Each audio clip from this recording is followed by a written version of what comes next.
Good. Good. All right. Zoom recording.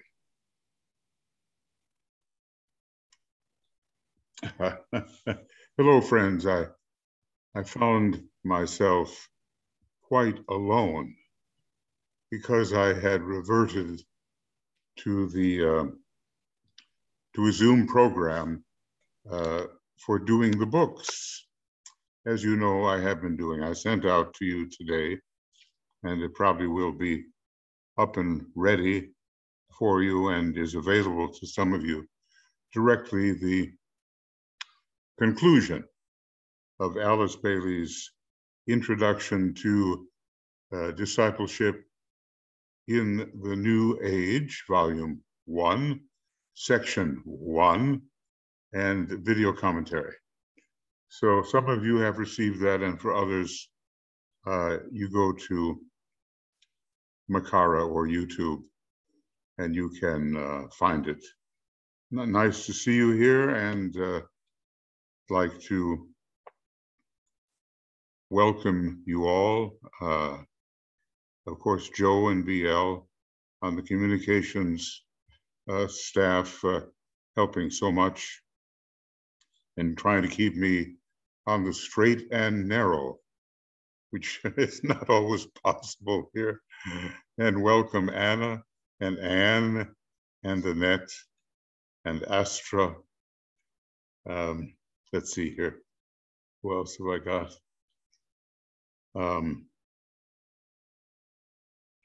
Yeah, Catherine, Heike, and Jesse, and Johi, Karen, and Martine, Leslie also, Nesa, and Pivy, and Tia, and Yvonne, and Veronica. Well, maybe others will be joining us. We'll see how that goes.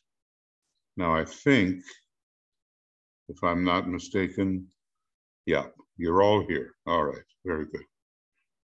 Now,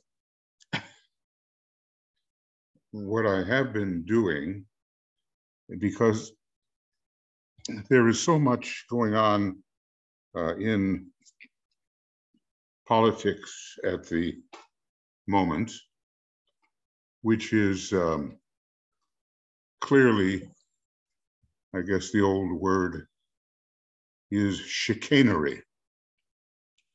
It's a kind of a dishonest process. And the attempt is to disenfranchise many people, mostly people of color or people who have disabilities, and maybe young people, to keep them, or to make it much more difficult for them to vote. It's a terrible thing, and this is part of what DK predicted when he said the battle for democracy will be fought out in the United States. But it has implications all over the world. So now and then, and I'm going to be suggesting that we use the great invocation number 2, which is a powerful will invocation, and will help to overcome or to invoke the powers that can help overcome this selfish attempt to preserve an oligarchy, rulership by the extremely wealthy. And as far as that goes, pretty much a white oligarchy as well. Now we know things will change, and Master DK tells us that in the 6th root race, there's going to be a general, of course, that lasts 10 million years. There's going to be a general standardization of the appearance of the human being, a kind of uniformity in which the exoteric form of people will be of a kind of golden color. It has to do with overcoming the cleavages which belong to the 5th ray when it is improperly used. And right now we're really in the midst of cheating, lying, selfishness, pretense, and the battle is on. So obviously, even though the Supreme Court in the United States just voted to sanction all of the voter restrictions which the various states had put in place to keep especially people of color away from the polls. You know, there was that Sunday morning kind of voting practice, was called Souls to the Polls. Well, they're closing all that down, and you can't vote until later in the day. And you can imagine if the weather is inclement for some reason, many people will be disenfranchised. The ballot drop-off boxes are being curtailed. Oh, there's just many, many roadblocks being put up in the way of people who have the right to have their will heard. But of course, these are the more humanitarian and less selfish people. And there are powers that want to keep them away from their rightful franchise. So we have to do something with our mantrams and with our imagination, even now, even though the vote of midterms, in which the party in power usually suffers quite a bit, it's still more than a year away. But the selfish powers have attempted immediately in many states to take away that franchise. And they know what they're doing. And whatever they say as a fig leaf or an excuse is simply that. So we have to do our part, friends. And over the course of various studies, we will introduce the second of the great invocations. So let us concentrate as we invoke. I hope just want to make sure that I'm showing you what I'm actually talking about.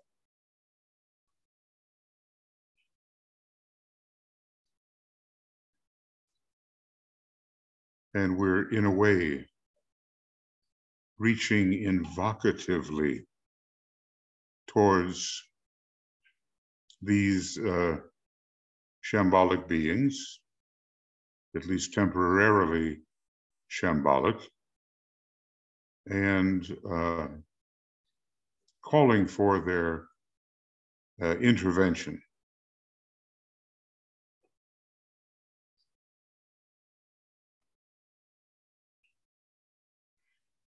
Let the Lords of Liberation issue forth. Of course, this is interesting. This is a singular, but we do it in the plural as well. Let the Lords of liberation issue forth. Let them bring succor to the sons of men. Let the rider from the secret place come forth, and coming save. Come forth, O Mighty One.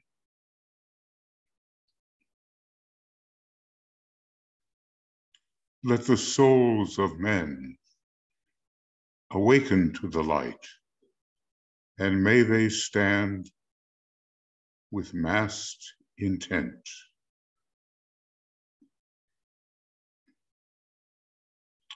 Let the fiat of the Lord go forth. The end of woe has come. Come forth, O Mighty One. The hour of service of the saving force has now arrived. Let it be spread abroad, O Mighty One.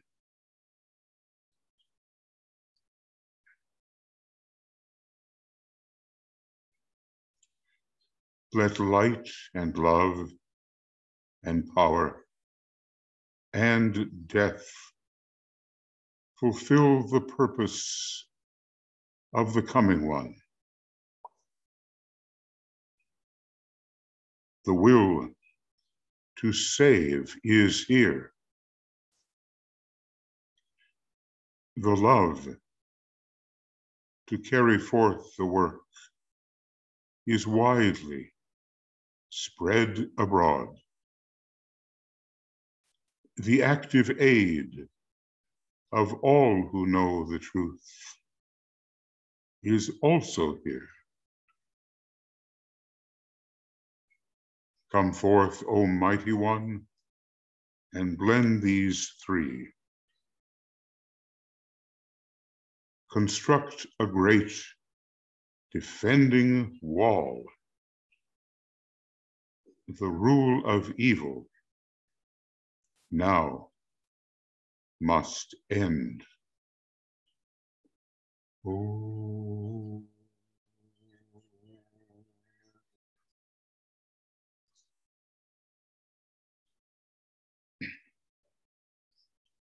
And of course, we know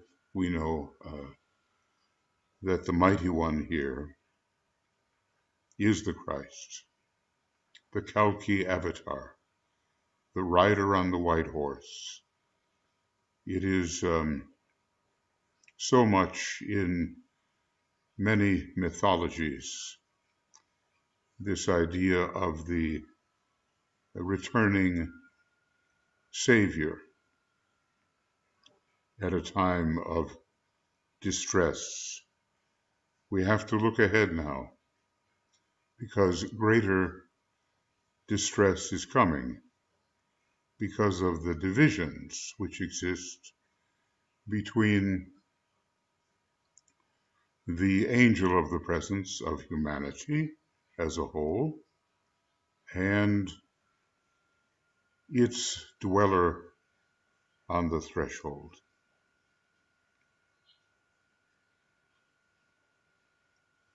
And about the death, it's not only the death of outer forms, it's the death of huge retroactive,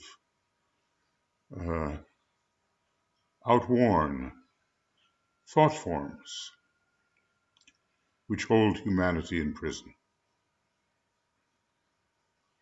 So, friends, realize, I'm sure many of you do, and maybe all, the seriousness of this sort of stacking the deck,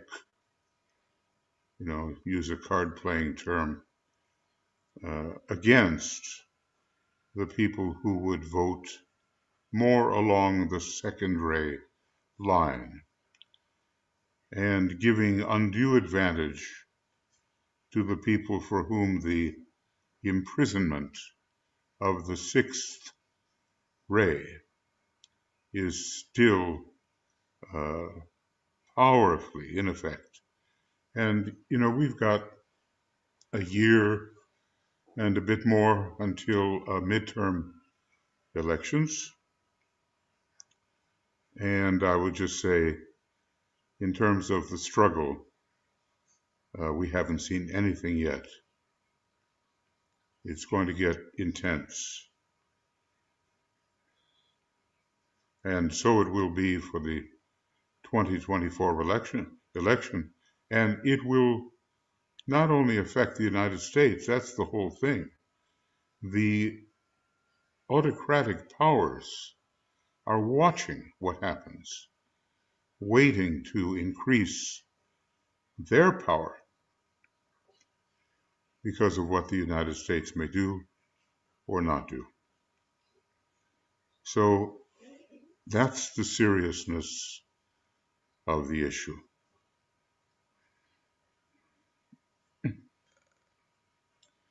Now,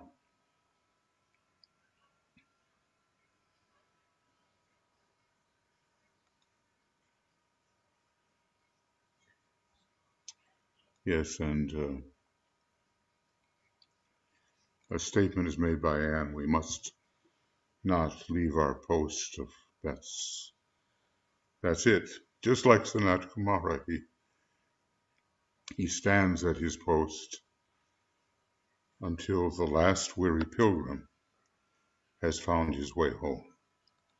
Now, we're in a new section of A Treatise on Cosmic Fire.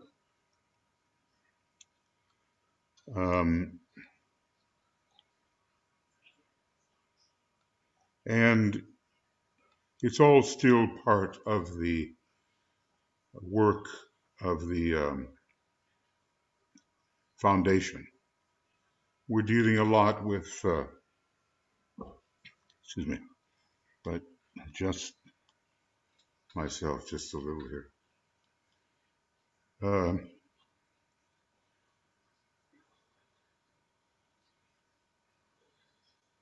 We're dealing with a lot of third ray matters because the third ray is the builder of the foundation.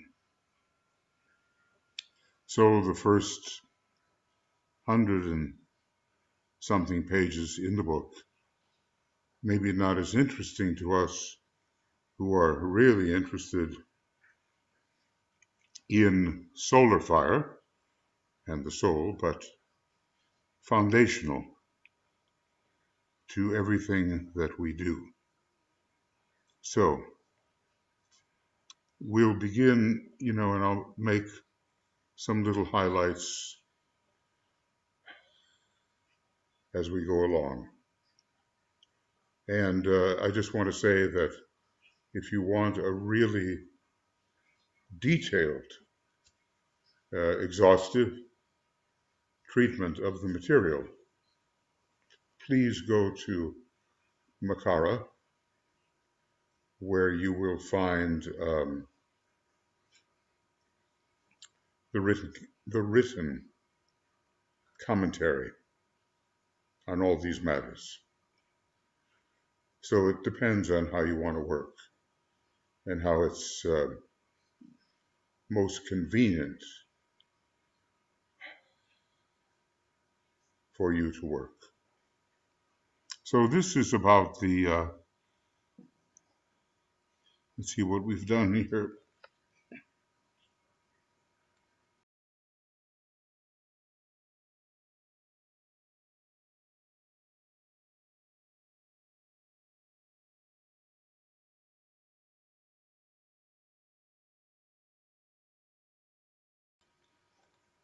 Okay.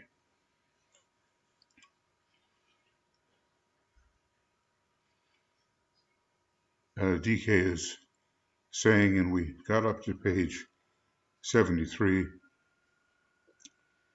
that all of this that he's presenting In the quarry of the personal life are the stones prepared for the great temple. You know, this is a kind of a Masonic allusion, not illusion, but allusion. And you have to smooth and polish the stone that you bring to the building of the temple. And when it comes to your causal body, we talk about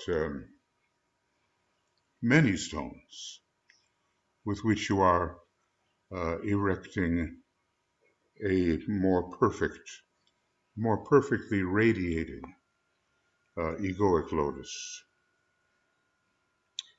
In existence upon the physical plane and in the objective personal life is that experience gained. The stones are like experience in a way, which demonstrates as faculty in the ego. There is built in this radiation, and the psychic sees it in a differentiated manner of sound and color and so forth, but DK really tells us that that is just a product of consciousness, how we see the egoic lotus.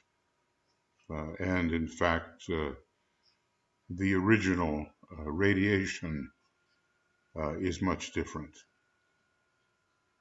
But we're all working in the quarries, and every kind of experience that we have, the manner in which we address it, will be what we bring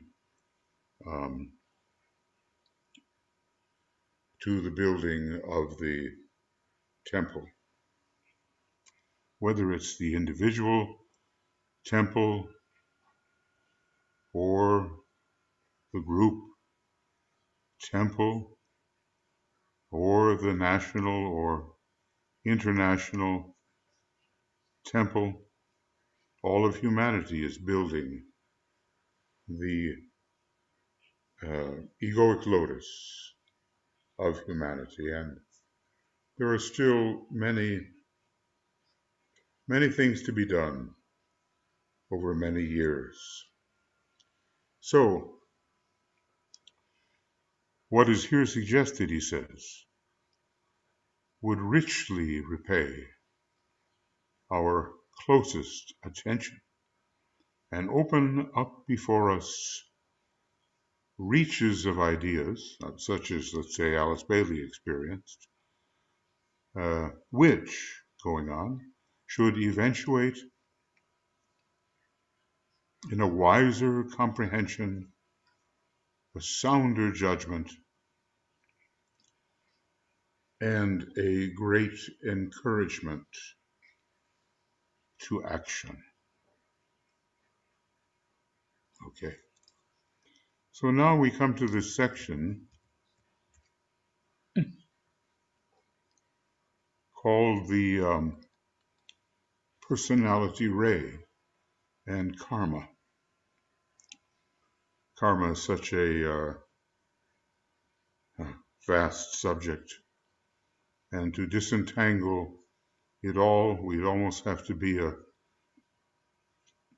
cosmic mathematician, the way those in training to become Lipika Lords on the path of absolute sonship. That's kind of the last path mentioned on the way of higher evolution.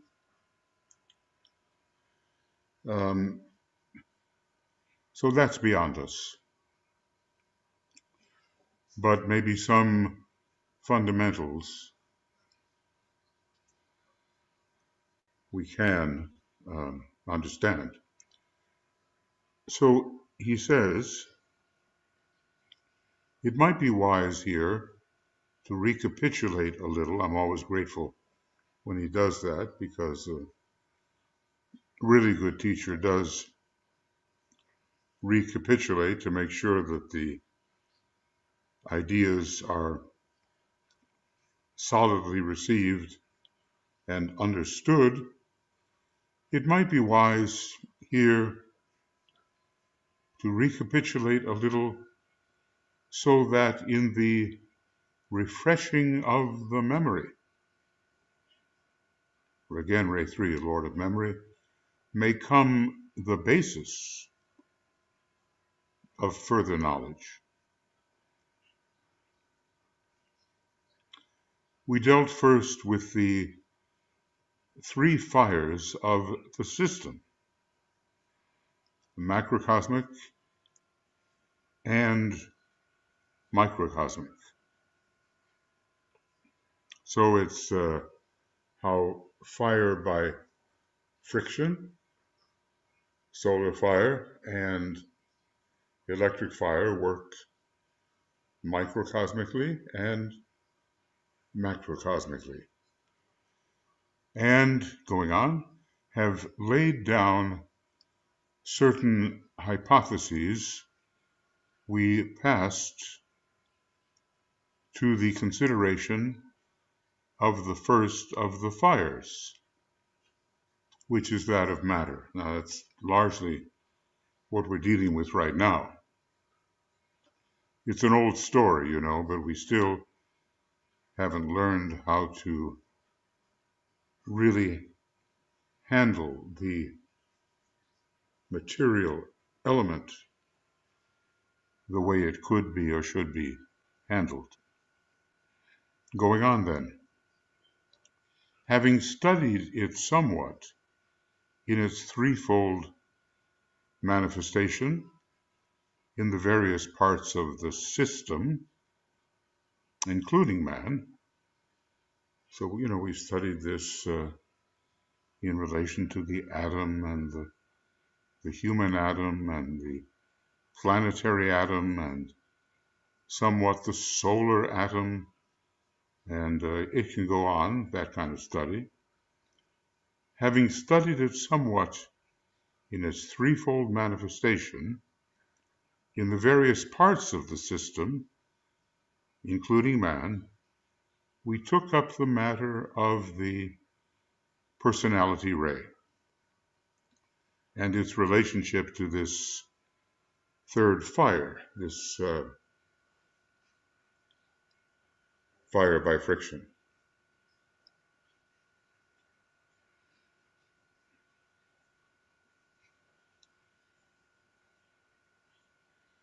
The personality is seated at the same level as the mental unit, pretty much on the fourth subplane of the mental plane. And from there comes the governance of the concrete mind, the astral vehicle, and the etheric physical vehicle, the so-called atomic triangle. Of course, the mental unit is not a full permanent atom like the permanent atoms of the astral vehicle and etheric physical vehicle. They have 7 spirulae and are complete in their sevenness, whereas the mental unit is not yet complete. It has a 4-ness to it, but if it were joined to the monastic permanent atom via the building of the antikarana, then there would be a 7-fold demonstration and no longer just a 4-fold demonstration. So we must recall, he says, we must recall here that all that has been dealt with has been in relation to matter. For the whole, this is important, for the whole of this first section, this thought must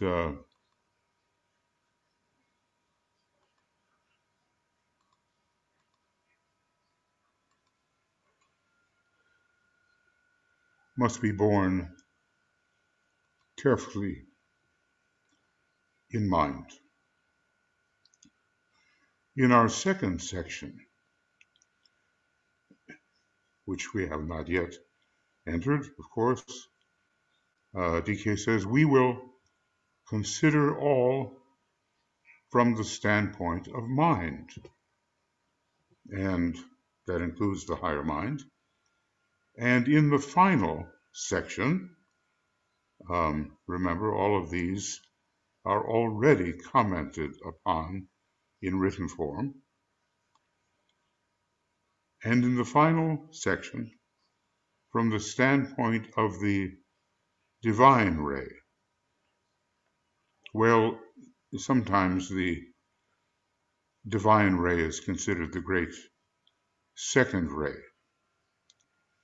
And the primordial ray, get those words straight, primordial ray, the foundational third ray, and the divine ray, the synthetic second. But when we're dealing with the end of the book, there's a lot about the great first ray, which is blended with information on the divine ray. And of course, here we are, tiny little units, and we are living within the efflux of these rays. And the same kind of adjustment is going on within us as is going on within the solar system. We are trying to superimpose the divine ray upon our substance, our matter, which correlates with the primordial ray. So here, he says, we are dealing with what HPB calls the primordial ray and its manifestations in matter.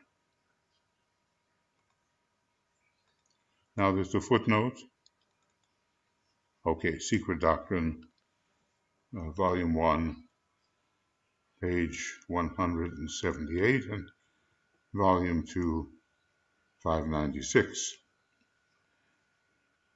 Actually, it's the 3-volume set of the Secret Doctrine, which is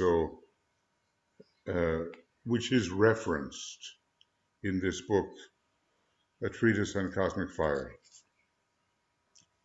And I remember kind of inheriting this 3-volume set from the last of the living disciples in DK's group, but it was just falling apart. It had been so much used, you could barely open the book and use it like a regular book, because it just might fall to pieces during your efforts.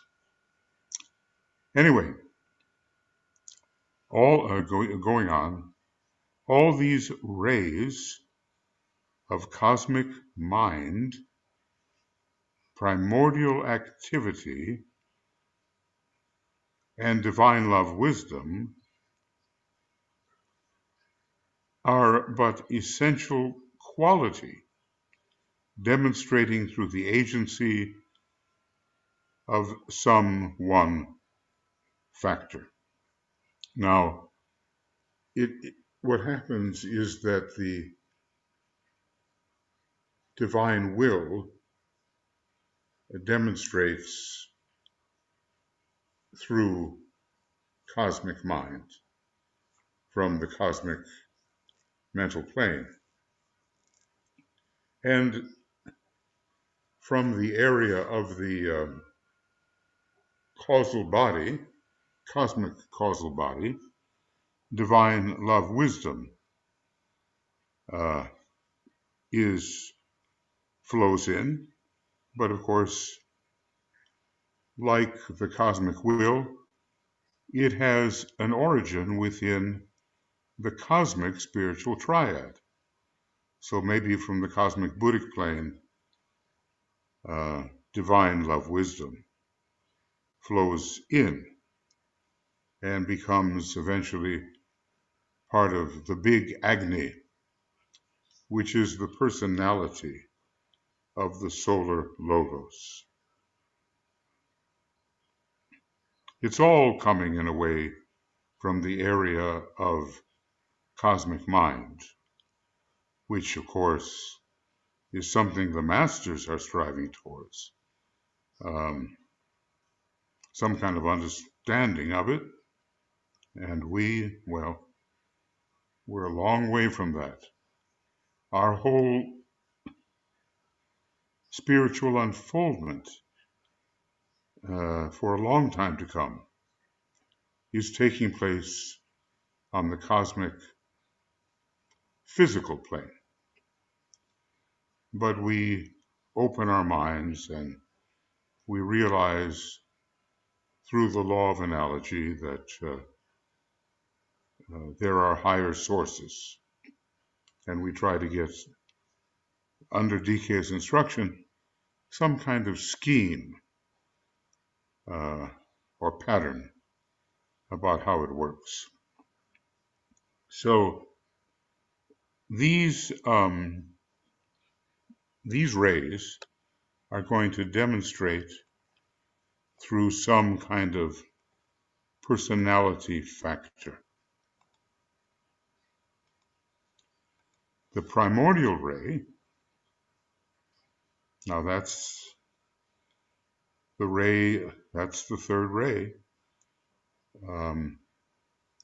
As it affects the solar system, the primordial ray is the quality of motion, demonstrating through matter. And all kinds of motions are possible. In my book, The Tapestry of the Gods, I have a section on the motions of mind, trying to show different ways of demonstration, different types of movement. But anyway, it's through the etheric physical aspect primarily and through the personality aspect as a whole, that the primordial ray is demonstrating. So basically, we've got to come to terms with this primordial ray. It's causing a lot of difficulty because the transition from the third ray to the second ray is proving difficult. And on our planet, especially, it's proving difficult because we have a third ray personality on our planet and a second ray soul. We've got to get those two together, just as we have to in our own individual life get the third ray and the second ray together. So much of the corruption going on right now is because people are serving and selfishly serving third ray tendencies. And they're still very far from the selflessness of the divine ray, the great second ray of love wisdom. Now, what else? The ray of mind, and maybe it's difficult to know whether he means the solar fire ray or something else. The ray of mind is the quality of intelligent organization demonstrating through forms, which are the product of the motion and matter. Forms are the product of motion and matter. Let's kind of get that idea into our system.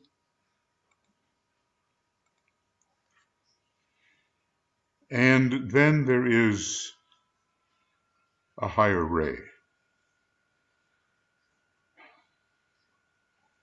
And it's very prominent in this particular solar system,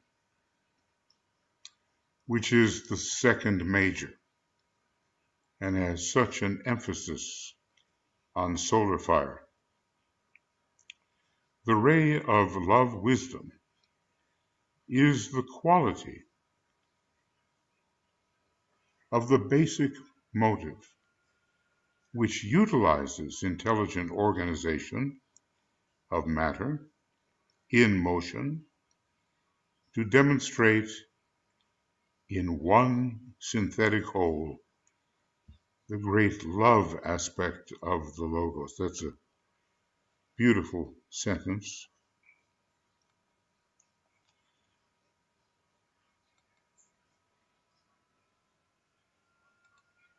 And we're just using the colors now to pretty much differentiate one section from another. Not like when I do the books where I try to make the color completely appropriate. The ray of love wisdom,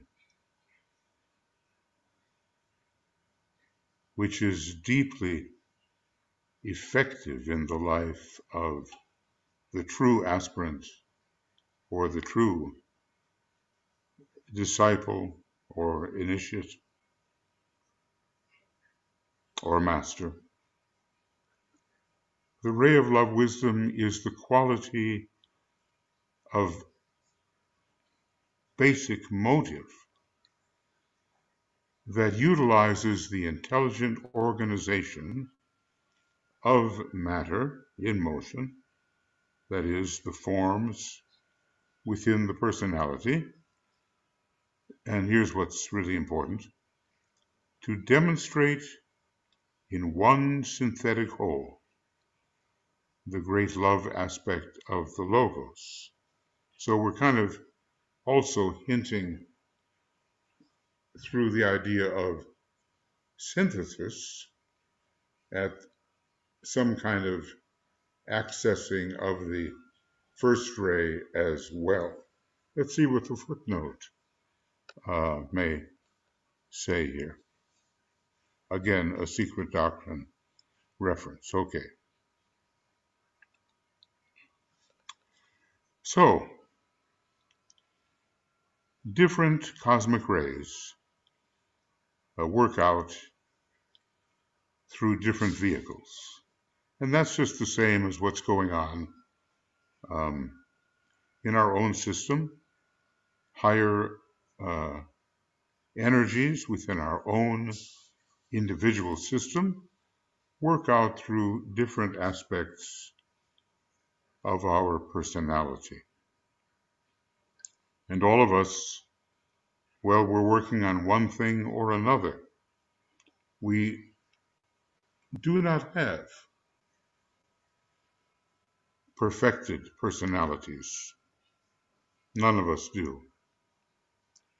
But we work towards that perfection and towards the blending of our personality with the angel of the presence and the degree of perfection increases. Now, this line of thought can be worked out also, yes, we're doing it, also correspondingly in the microcosm, and will show how individual man is engaged in the same type of work on a lesser scale as the solar logos. Well, it helps to be able to understand and work with analogy. When reading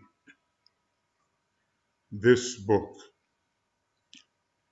which is, we admit, a book for the initiate consciousness. And so, look, we have to be realistic. We are not going to comprehend the entirety of this book.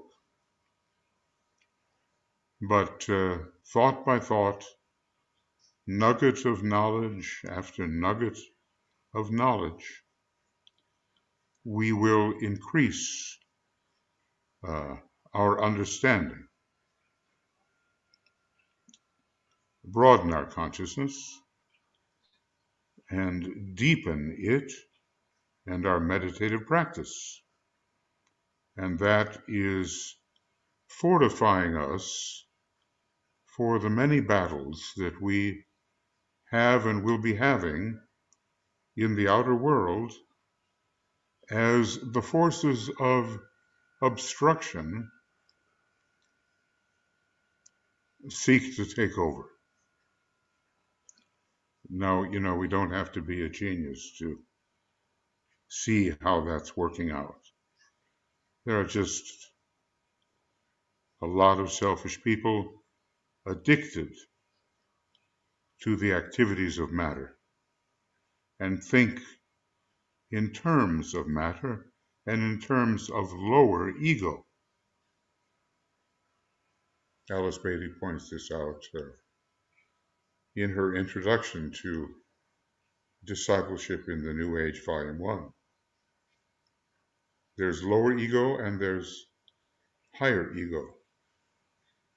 And she wants us to know that the Tibetan usually uses the word ego to mean the higher ego. Now, going on. At this point in the treatise, we are confining our attention to the ray of active matter. He throws in the word active because this is the ray of activity and of active intelligence. Going on, or to that latent heat in the substance which underlies its activities and is the cause of motion.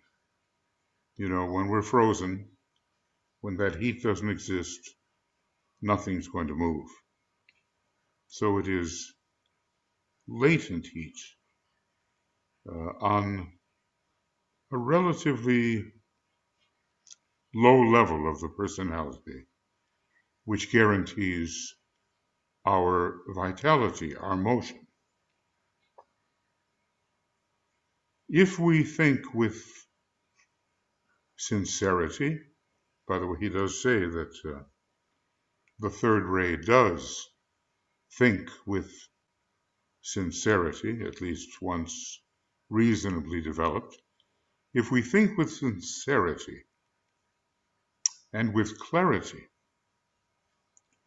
we will see how closely, therefore, the Lipika Lords, they are the most powerful of the karmic lords.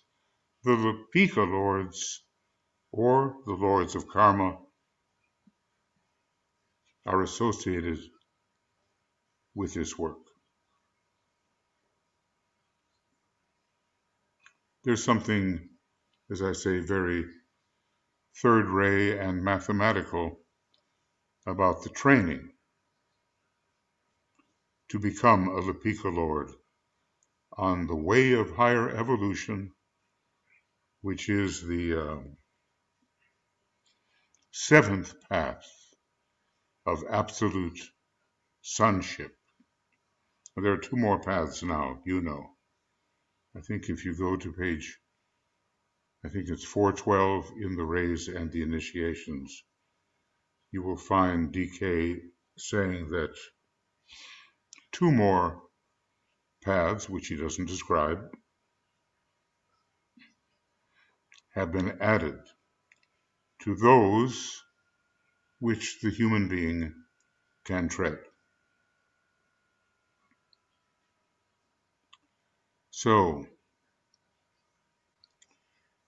we have the three Lipika Lords and the four Maharajas spread out at the so-called in a cross-like formation with regard to our solar system. Now, going on, three of them, he capitalizes it, the word them, are closely connected with karma as it concerns one or other of the three great rays, or the three fires, whilst the fourth Lipika Lord synthesizes the work of his three brothers and attends to the uniform blending and merging of the three fires. So I don't know whether he is treating the four Maharajas as Lipika Lords, but usually they are distinguished. Anyway, the number 4 tells us of the ray of harmonization and of blending the differentiated aspects into one harmonious whole. And really, that's the way our personality down on our lower level is supposed to be, blended into harmony. Now, probably few of us can say this is yet the case. Master DK talks about what he calls internecine warfare, which is a struggle between the different aspects of ourselves. And if we examine ourselves carefully, we will know how the aspects of our personality nature are involved in this struggle. So our attention now is on the active ray of matter. And we are supposed to, goodness, think sincerely. Maybe we can be counted upon to do that, but also with clarity, and that's more difficult, on these very abstruse matters. But of course, everything that we are as little beings comes under the guidance of these great cosmic agencies.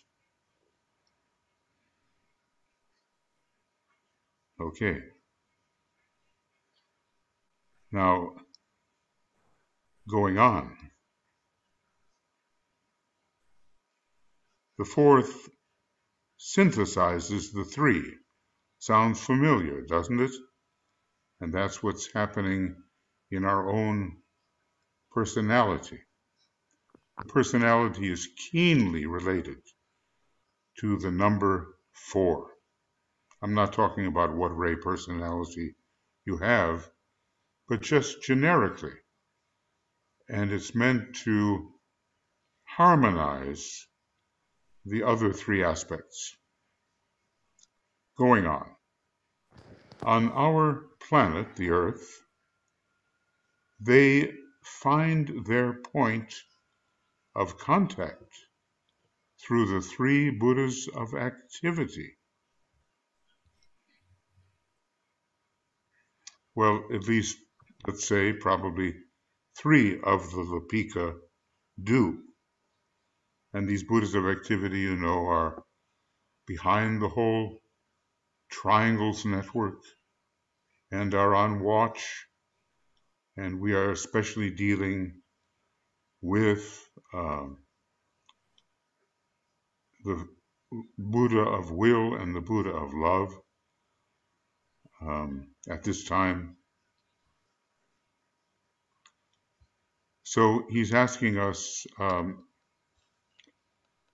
to note the correspondence. Let's see what the footnote says. The Buddhas of activity. I wonder if I can make that a little bigger. And I wonder if you can see it. Well, I'm not sure. Maybe you can see it. But I'll just read it anyway. The Buddhas of activity, in this footnote, the Pratyeka Buddhas. This is a degree which belongs exclusively to the Yogacarya school, yet it is only one of the high, it is only one of high intellectual development with no true spirituality. This is probably Blavatsky speaking. You can develop the intellect without real spirituality.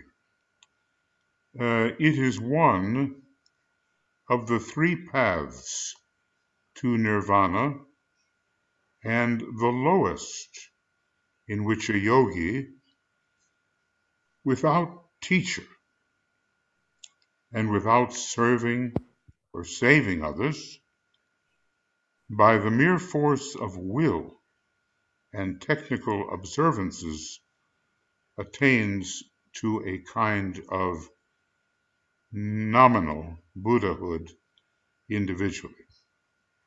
So he seems to be associating these Buddhas with that kind of path. But they are really, we're told elsewhere, they are sacrificial beings. And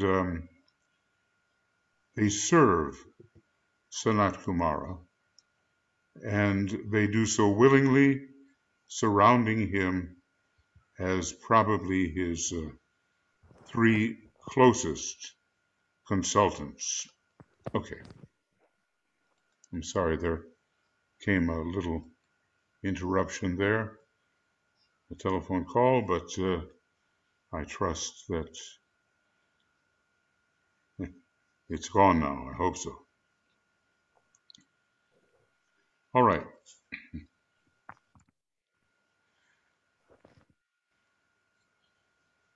The correspondence should be noted here, he says. And the 4th Kumara. Now look at who he gives the assignment to. The fourth Kumara, also sometimes called the first Kumara, is the Lord of the world, Sanat Kumara. So we have a triangle there, and we also have esoteric Kumaras to make a combination of 6 plus 1, and in what he's speaking of now, we have the 3 plus 1. Therefore, he goes on, we arrive at the realization that the personality ray, in relation to the fire of matter, is directly influenced and adjusted in its working by one of the Buddhas of activity, and probably the one that has the most relation to the third ray.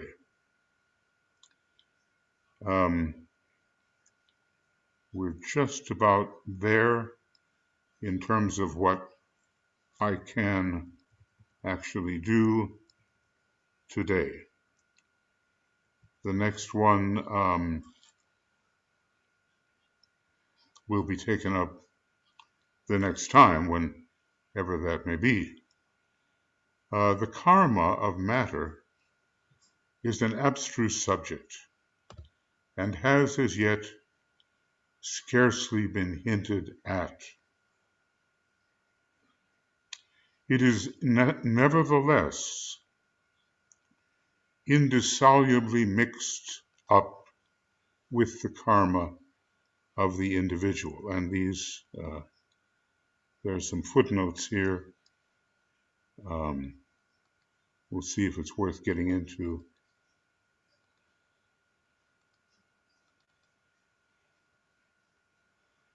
Well, they're rather long, and I'm not going to get into them right now. But it is a lengthy section here from T. Subbaro on thoughts, some thoughts on the Gita.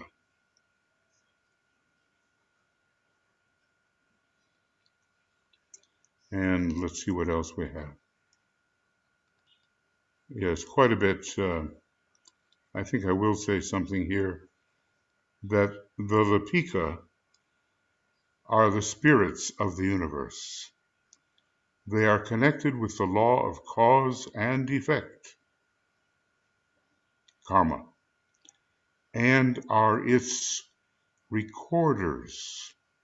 You sometimes see Thoth in the Egyptian ceremonies writing the record.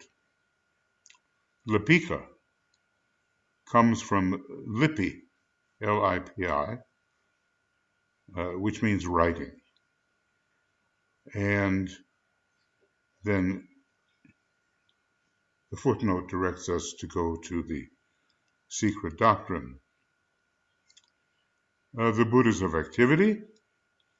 Let's see if you can see any of this. I think so.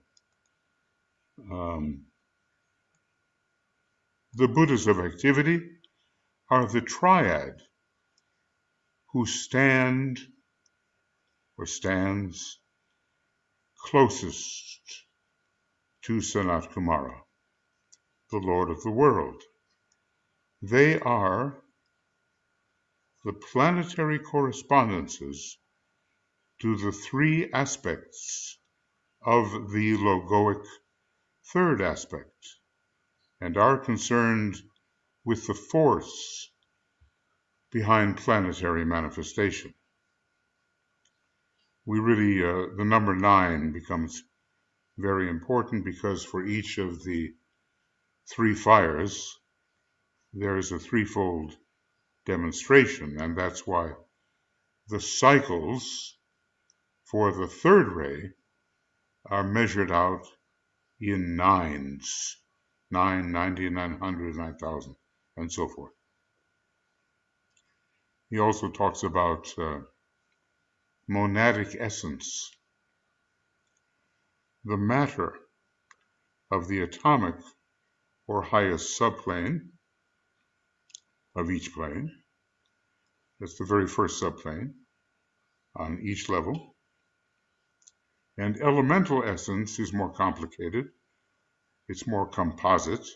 It's the matter of the 6 subplanes, which are non-atomic, and it's considered to be molecular, that is, having more combinations. And let's see.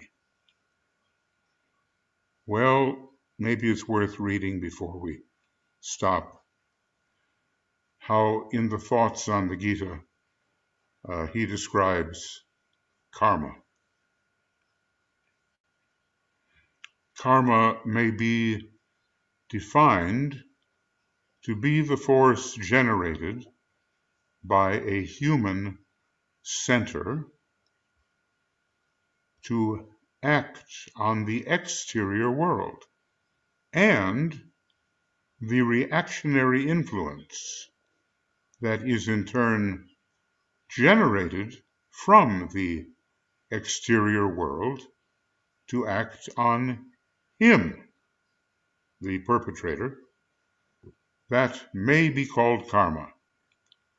Influence may be called karmic influence, and the visible result that is produced by this influence under proper conditions may be called karmic fruit. So that's of interest to us. The whole study of karma is like totally vast, you know. So the karma of matter is an abstruse subject, and yet our Earth has inherited so much of the karma of the previous solar system. It is nevertheless indissolubly mixed up with the karma of the individual. It involves a control of the evolution of the monadic essence, remember, first subplane, the elemental essence, and of the atomic matter of the plane. It is concerned with the development of the 4 spirillae, with their activity, with their attachment to forms when atomic, and with the development of the inner latent heat and its gradual fiery increase until we have within the atom a repetition of what is seen within the causal body. The destruction of the periphery of the atom by the means of burning. Now that's liberation. And whatever we are as a monad is gradually liberated through burning into the sea of fire upon the very first cosmic subplane of our cosmic physical plane. It, I guess it's karma, it deals with the subject of building of matter, the building of matter into form by the interaction of 2 rays, the divine and the primordial, the second and the third, producing thereby that fire by friction which tends to life and fusing. Well, that's a paragraph that really has to be pondered. But there are just many ways that we're going to understand how karma works, and on our own little level, we're trying to handle that and transcend that and get into our true Dharma. Okay, well, that's going to be what I can do right now. And maybe, it's really abstruse material. And maybe some little inkling of the meaning will come to us. But read more in the actual written commentary. And I told you where you can find it on Makara. So I know it's hard to ask questions or to make statements about this, but let's see, BL, do we have anything going in terms of someone wishing to say something or something that someone has written? Yes, Anne says, is there an initiation where karma ends? Well, maybe human karma, but karma is simply action. And even if you're a solar angel, there is karma. We remember about the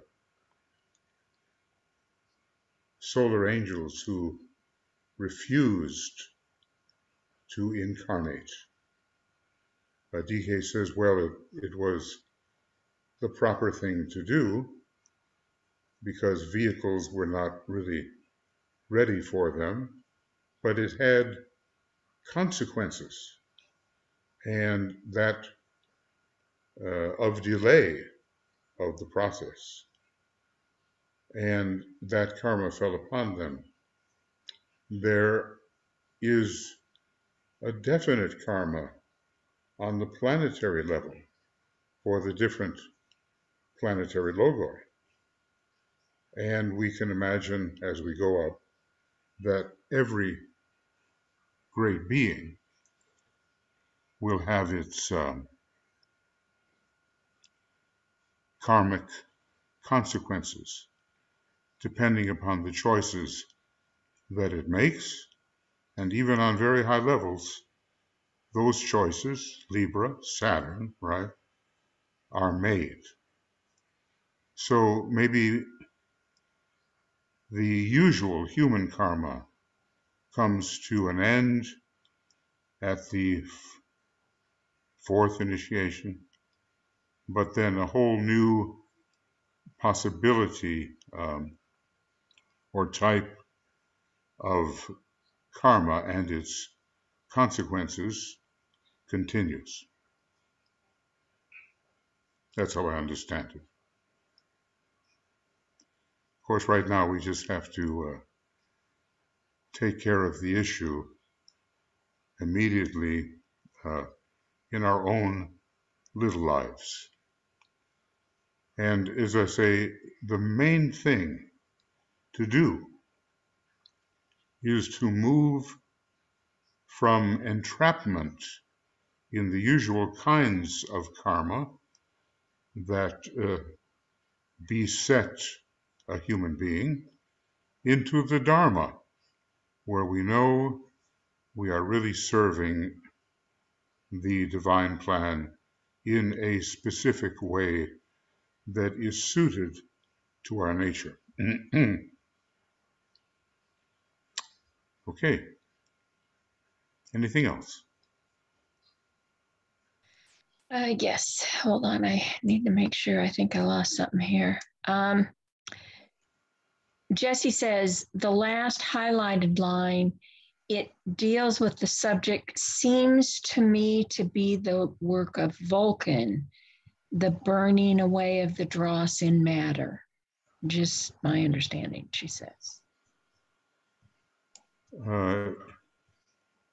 Yes, we could say that Vulcan, a fiery planet, could be involved here. At the same time, every planet will have its own burning grounds as we approach more deeply into the interior nature of that planet. So a Vulcan kind of effect, well, the old story is that in the Bible that Cain kills Abel. Well, what that really means is Vulcan kills Abel the shepherd, who represents Mars. So there is a battle on, especially at the third initiation, between those two planetary sources, Vulcan and Mars. As to where the burning comes from, there are various sources. And one source is the atomic triangle itself, which becomes a kind of a fiery point that destroys. And the monad gets into the act. And even the love energy of Buddhi gets into the act. So there are a number of ways in which there can be the destruction of form. And it's all supposed to lead to the fusion of the angel of the presence with the dweller on the threshold, the burning away on the burning ground of the barriers which are preventing that fusion. So we'll learn more about Vulcan. It's going to be discovered before long, or, officially discovered, when spiritual will becomes a dominating factor in the intention of a more enlightened humanity. It's not until then that the planet somehow is discovered. And we remember how it was with Neptune and Uranus. When the time for all those revolutions came, Uranus was discovered. When the time for certain types of spirituality, certain transcendent spirituality arose in the 19th century, then Neptune was discovered. And at a time when the world was facing dramatic wars to decide the outcome of humanity's fate, Pluto was discovered, even though probably photographed 15 years earlier than its official discovery. So we await developments within humanity for the discovery, the official discovery of Vulcan. Okay? Anything? Okay. Jesse says thank you. Now, Anne Veronica's got a couple of things here. She says, what is the evolution of the mental unit? Will it eventually become one with the mental permanent atom, or will it become itself a permanent atom? It will join the monastic permanent atom. And somewhere in the references that I have prepared, and BL can tell you where they are, the Alice Bailey extracts, it talks about the slow growth of the mental unit. I could go hunting for it right now, but I would rather not do that right now. It's in the AAB extracts, but it does evolve in the animal kingdom. It's not a strictly human thing. And by the time we reach the human stage, it then has a special function. Now, I want to say this, that we want to be very careful about looking at the mental unit and giving it a life all of its own, independent of the spiritual triad, because that's exactly what the Lodge of Darkness does. They develop that mental unit all by itself, and it becomes a 13th sphere, which captures all of their mental attention and leads them off on the path of pure Mahat without taking love into consideration. So DK is telling us at one point that the segregation of the mental unit and its non-joining of the monastic permanent atom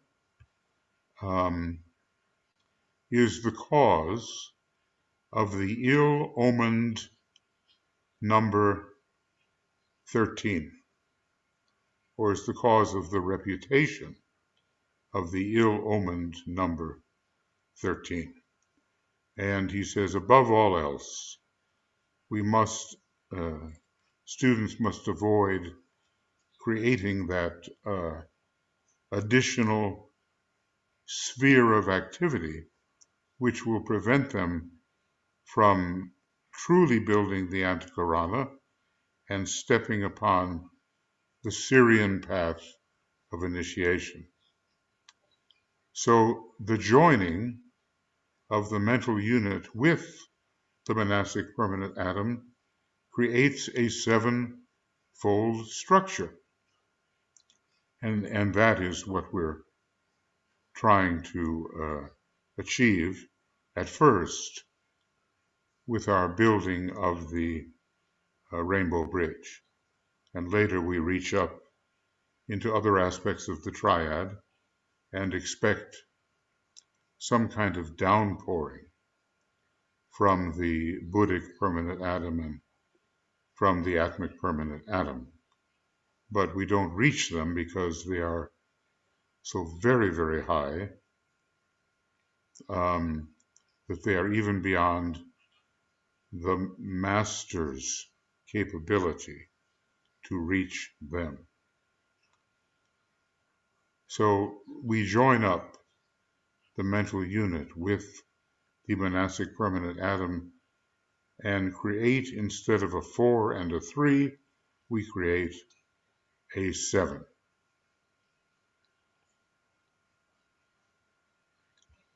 I mean, how do we do it? Well, we follow DK's instructions on building the Antakarana. And we cultivate the abstract mind on the highest level of the mental plane. And there are different ways to reach that. But we have to learn how to think not just concretely, but to think the great thoughts which came from intuitive revelation. That's what we do. Okay, anything else? Oops, yes, a couple more things. And Veronica says, the pop-up said that monadic matter is the same with atomic matter, but in the text, he seems that there's a different things between monadic matter, atomic matter, and elemental essence. Okay, that's a question that is difficult to respond to. The monadic essence is found upon the atomic level of every plane. And it is the simplest form of matter for that plane. Now, as we go down the planes, we find different combinations. And the further we descend, the more complex the combinations become.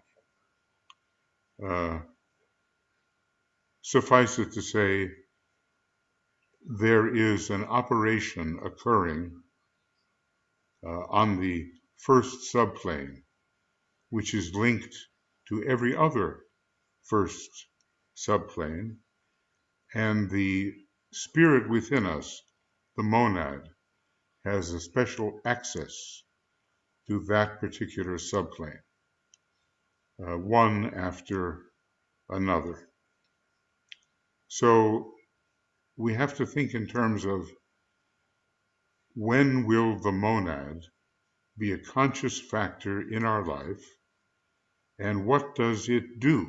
Now, in the beginning, it is responsible for the descent of the, or creation of the group soul. We go through the various kingdoms of nature, the involutionary kingdoms, and now that we've made the turn, the evolutionary kingdoms. And the monad is now sounding a great magnetic note for us to return. And it is active increasingly in our lives, and especially unconscious to us at the time of the first initiation.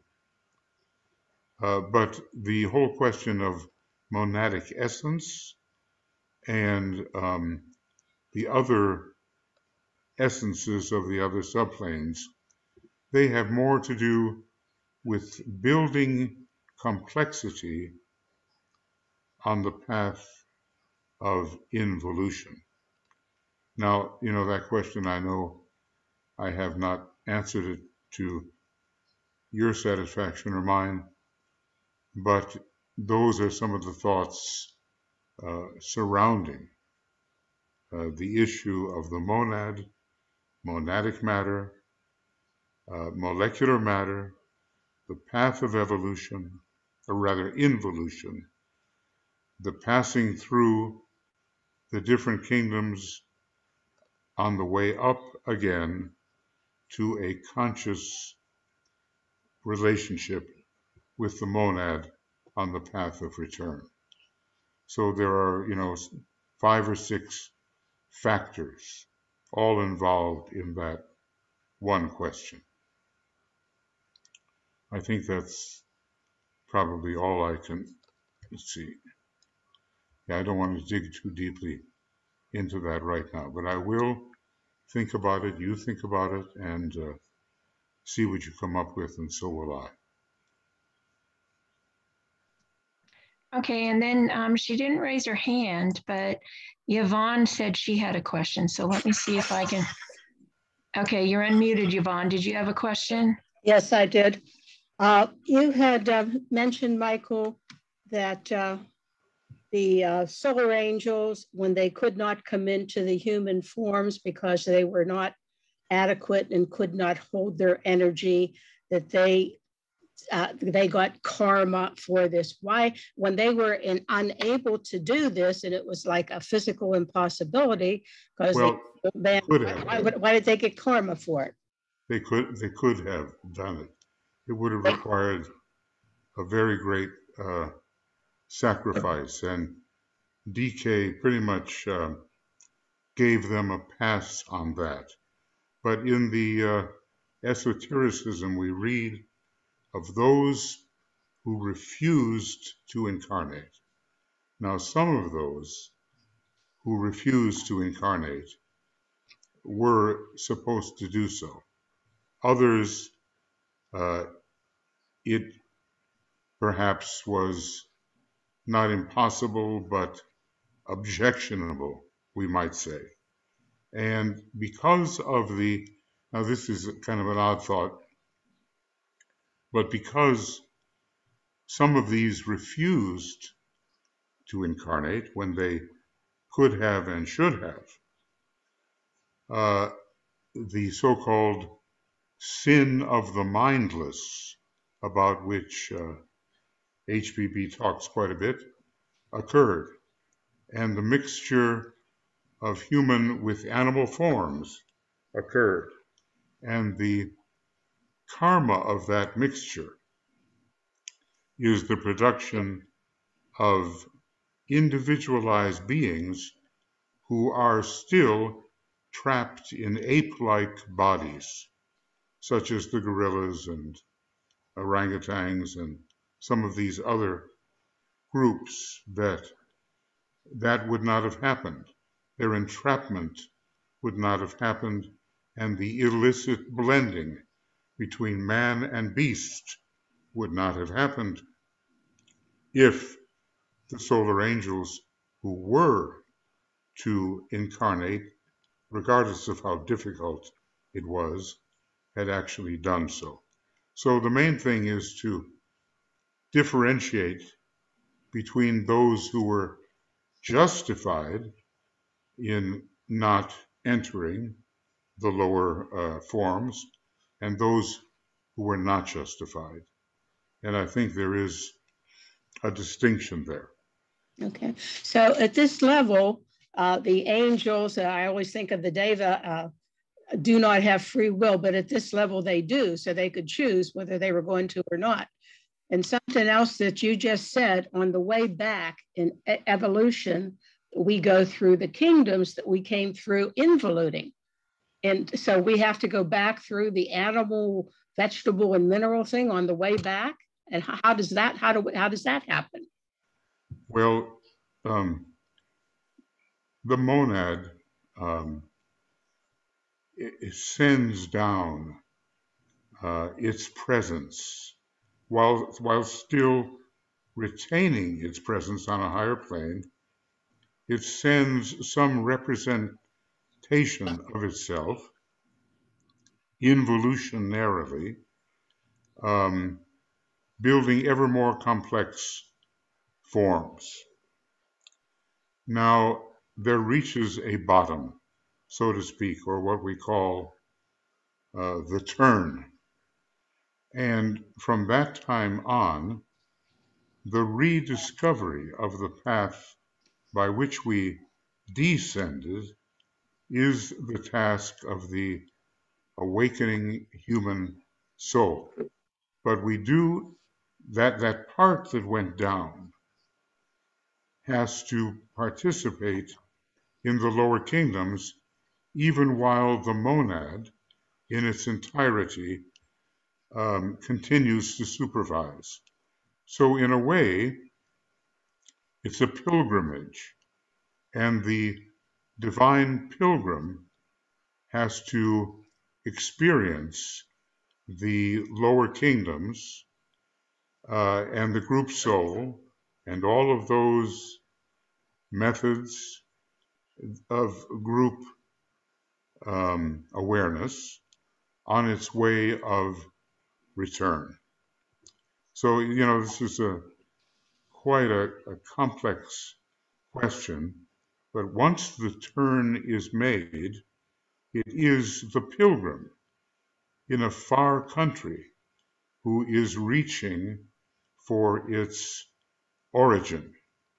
Now, we're aware of how that happens in the story of the prodigal son, and it is specifically there as the pilgrim, who is a human being, awakens to the fact that he is the prodigal son, and he said, even the servants in my father's house have more than I do. And then consciously attempts to return.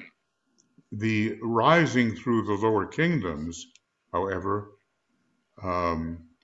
that's done pretty well unconsciously until the mental unit starts to form.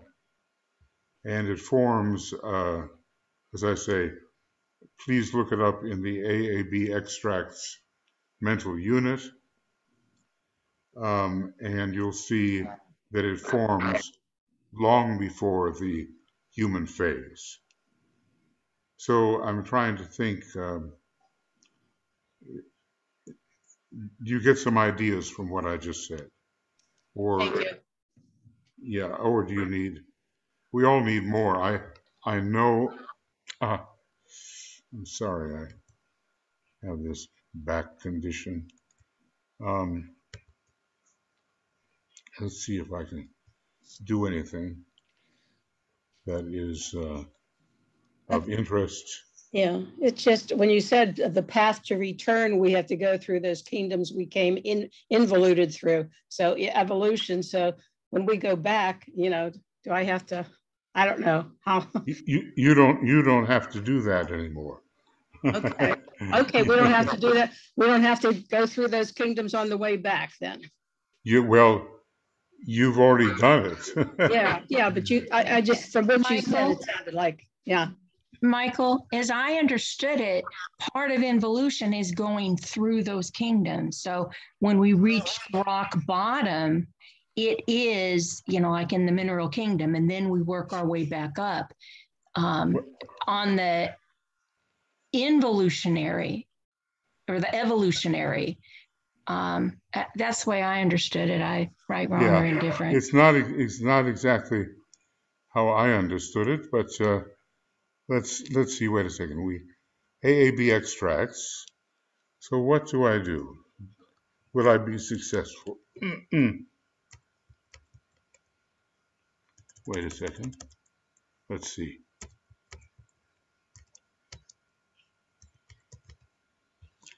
Yeah, there are. Wait a second. Mental unit. Okay. Mental unit. I spelled it wrong.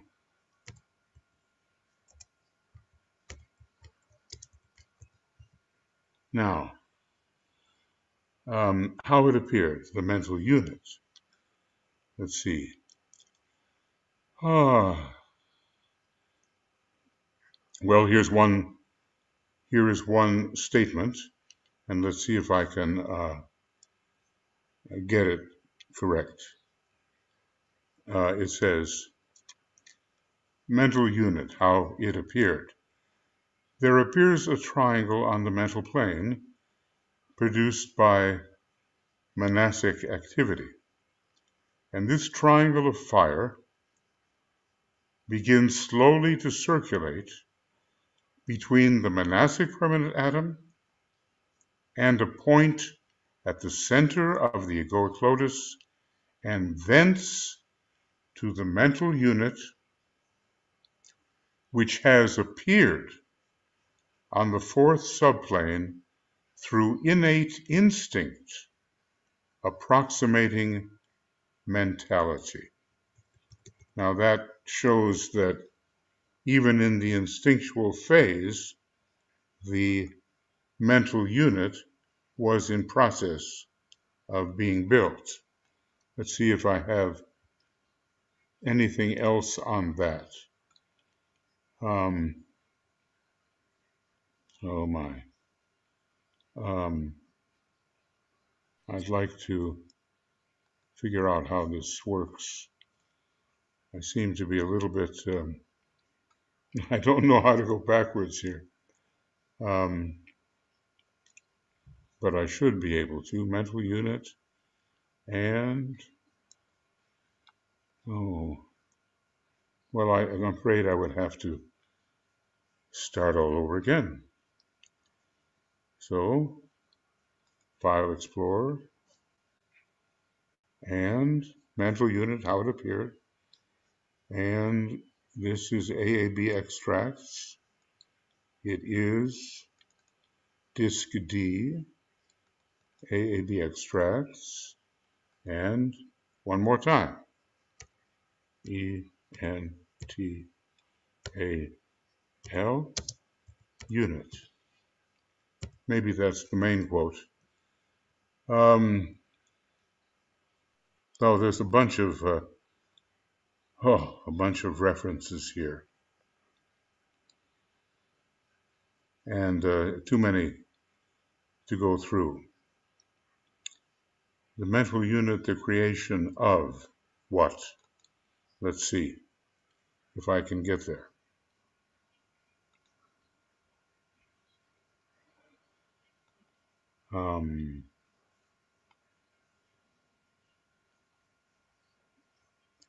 Okay, so what have we? I hope that you're going to be seeing these several mental unit references. Do you see them? They're all highlighted. We can see, yes, we can see your list there. Okay.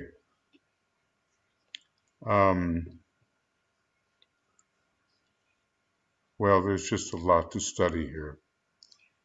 The mental unit and the creation of the spark of mind. It becomes a radiant point when the ninth petal opens. The mental unit in relation to the Lemurian period. 4 spiridae fully aroused when the knowledge petal of the sacrifice tier is present. How it appeared, and I think maybe that's the one that we just dealt with. There's just a lot to put together here. I think, yeah, that's the one that we just say. So during the instinctual period, the mental unit is growing. And that means that it had to be growing during the period of animal man, and even as we observe the animals, how their intelligence grows. So I can't get into it all right now. It would be a whole nother thing, but please take the Alice Bailey AAB extracts, find them. Where are they located, BL? I gave them the link there under the compilation heading on Makara. Very good. On the right-hand panel, I gave them the link. Okay, so just study that, because eventually it blazes forth and a triangle is created and a link via the Antikarana is established between the mental unit, whose number is 4, and the monastic permanent atom, whose number is 3. And somewhere I think the animal kingdom is mentioned, but it's been a long time, because we watch animal instinct reaching towards intelligence. And that is the development of the mental unit. That's how it starts. Okay, anything else? Yes. Vivian says, could we consider time to be a gift to us to have this experience of evolution? Or is it an expression of the third ray extending indefinitely? And then she says, or more like a sequential view of the ever-present now. It's a sequential view of the ever-present now and the cyclic appearance of time has always been. And it is the result of the great breath, for one thing, but the viewing of parts of the logos of the universe in sequence. You see, if you view the whole thing all at once, in a way there is no time. But if you narrow your viewing down, as the universal logos must do when dealing with all of the parts that it has become, then you are requiring time to move from partial perception to partial perception to partial perception. And that sequence is time. Time, essentially, in utter reality, does not exist. And all things are taking place, if anything is taking place really, in the eternal now. But we have to get to an appreciation of what the eternal now really is. And that would be the work of our Identify as Being study group. Maybe I'll be taking up this whole question of nowness versus sequence. If you have sequence, it is Maya, it is an illusion, it is a partial view of the universal logos of itself. So the ability of the universal logos to reduce its perception, its self-perception, from wholeness to involvement in parts and pieces, you will have time. You will have sequence. Self-reduced perception yields sequence. So on one level, let's just say time is not existing, and on the lower levels, time does exist, because the view of the universal logos has been willfully reduced, and is not utterly holistic. Well, let's get into that in our other class, where we're taking up these more abstract matters.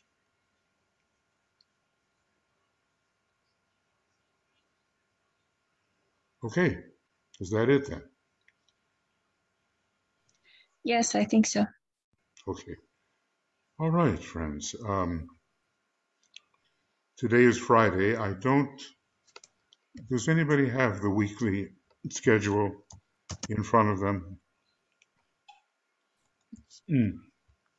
I think I can pull it up really quick. What is it you're looking for? If anything is happening tomorrow, I know something is happening on Sunday. And yeah.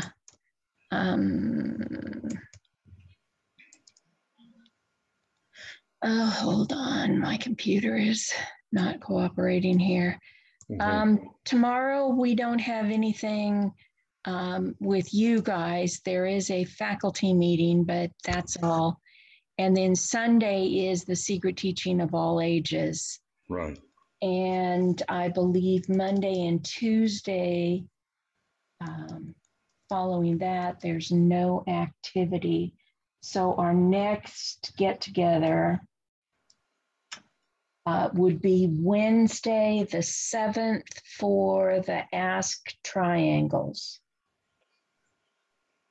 Right. And right. then I think your identify as being that you mentioned, I believe that may be on the 8th of July. Oh, that's coming up. That's coming up pretty soon. Right. I'm looking at the master schedule to see that. So. Okay. Let me see if I can pull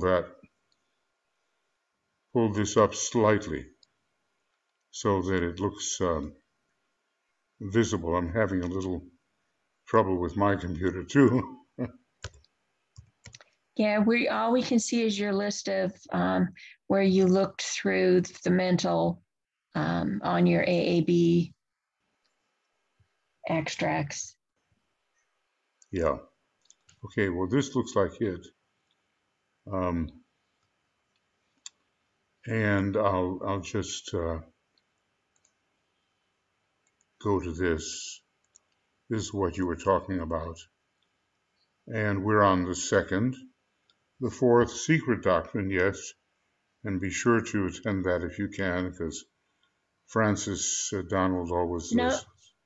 I'm sorry, that was a typo. It's not the secret doctrine, it's the secret teaching of all ages.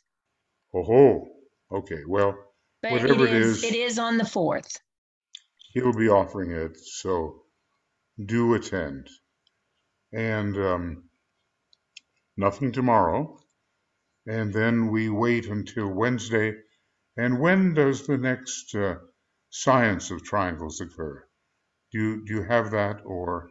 The next science of triangles, according to the July calendar, master calendar, is Wednesday the 14th and Wednesday the 28th. Okay, all right. It's a little while away from us, but I'm also eager to keep that going in our minds. Okay, thank you, BL. And thank you, Joe, and thank you, everybody, for being here. Cosmic Fire is a deep book. It doesn't easily yield understanding, but increasingly it will sink in. So let's be patient about it, and thoughts will arise that can be helpful to us.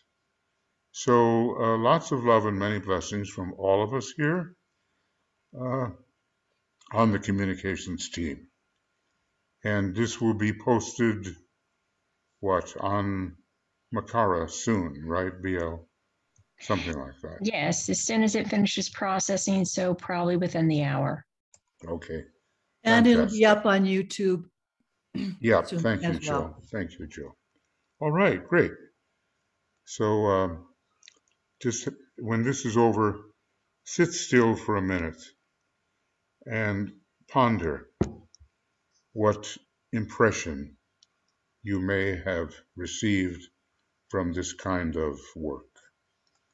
So what I'm going to do, I'll stop the recording, and